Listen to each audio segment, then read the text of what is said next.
Welcome everyone to J Wolf Tech Broadcast. Today I'm jumping into the entertainment side of things and giving you one of my movie reviews. I meant to see this movie before 2012 was up, but I didn't get a chance to do that before I did my top 5 movies of 2012. I caught a little after that, mainly because it was in limited release when it first started, and that is Silver Lining Playbook. That's the movie I'm going to be reviewing today. And it may make me second guess my top 5 movies of the year. This movie's getting a lot of buzz in the Oscars, Academies, Golden Globes. It's getting a lot of buzz, not only about the actors, but also just the actual movie altogether. So let's jump in and go through my review on Silver Lining Playbook. So to start off, give a little intro about Silver Lining Playbook. It is directed by David O. Russell, and it stars Bradley Cooper and Jennifer Lawrence as the two main characters. Bradley Cooper's in a lot of different things, from The Hangover to Limitless to... he has a large variety of movies that he does.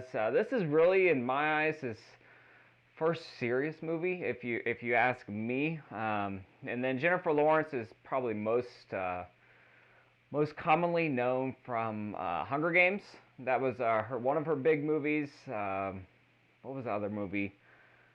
Well, I can check right here. What's the other movie that she was really popular in? Winter's Bone. Sorry, she was in Winter's Bone, which was really her first movie that she got some credit for. She's been in the X-Men movies also, but that's just as a side little character. But her first big movie was The Hunger Games, and now we got her in Silver Lining Playbook. We got a nice cast to go along with this. You got Robert De Niro, who is nominated for Best Supporting Actor in this, and well deserved in that regards. You got Chris Tucker, which you haven't seen Chris Tucker in forever, but he's back. He's in a limited role, but his role is extremely important, if you ask me. And basically, the movie is about this guy who comes home from work early one day, catches his wife with somebody else. Ends up almost beating the guy to death, and they end up putting him in a mental hospital for a while, and he's dealing with some depression. And he runs into Jennifer Lawrence's character, who is also going through a difficult time with more of a death to her husband. And they're basically both... This movie is about dealing with depression, life in general, down times, up times. And it's really romantic comedy, if you ask me. It is very gritty in the way that it talks, in that it actually discusses things the way that normal people would. It's a little more blunt than probably how it is in real life, but a lot of people do have their daily discussions like this. They are really... it's kind of a no-holds-mouthy, if you would say. They do... characterize Jennifer Lawrence's character as being mouthy as you get further along. It's really along that lines. I actually saw it twice in theaters. The first time I just saw it for my purpose, and the second time a more review purpose. But overall, this is directed well. It's best acting I've seen from both these characters. Bradley Cooper, who he's a good actor, but he's not known for Academy or Golden Globe type acting. He definitely deserves an award here, if you ask me. One of the top of the year, behind Daniel Day-Lewis and Joaquin Phoenix. Jennifer Lawrence, it's her best performance, hands down. It's a different performance than what you get from her. I saw The Hunger Games, and I wasn't too... I mean, she was a perfect character for that, but she really steps up here. Robert De Niro, this is the best I've seen any supporting actor this year, and yes, that does trump Philip Seymour Hoffman in The Master, who was great. The acting's really great. The story is excellent. You go through a lot of high and lows as you go through it. You start off low, you get high, you go low, you go high. I mean, there's a lot of different storylines to go through before you actually conclude to the end. It's got great visually. It's shot very well with the camera. It is shot very well. The dialogue is great, excellent. Sometimes the dialogue isn't...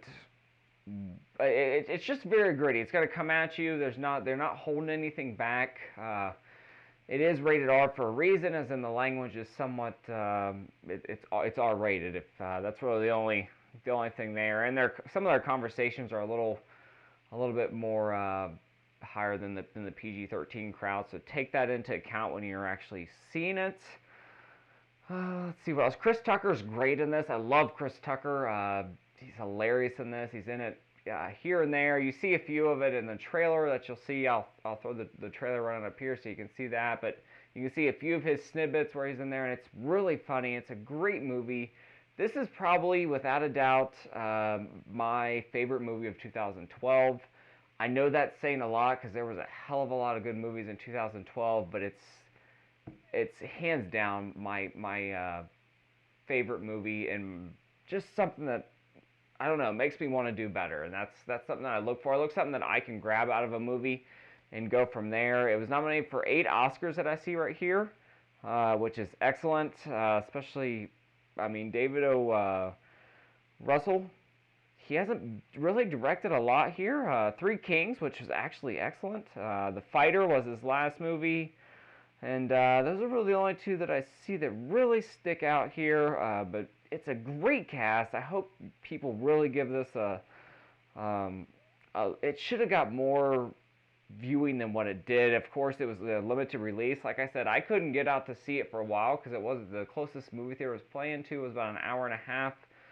But it's an excellent story, excellent directing. The score's great. I did, the second time I saw it, I was paying more attention to the score and the overall feel of the movie towards the end, and just how the music sets things up very well.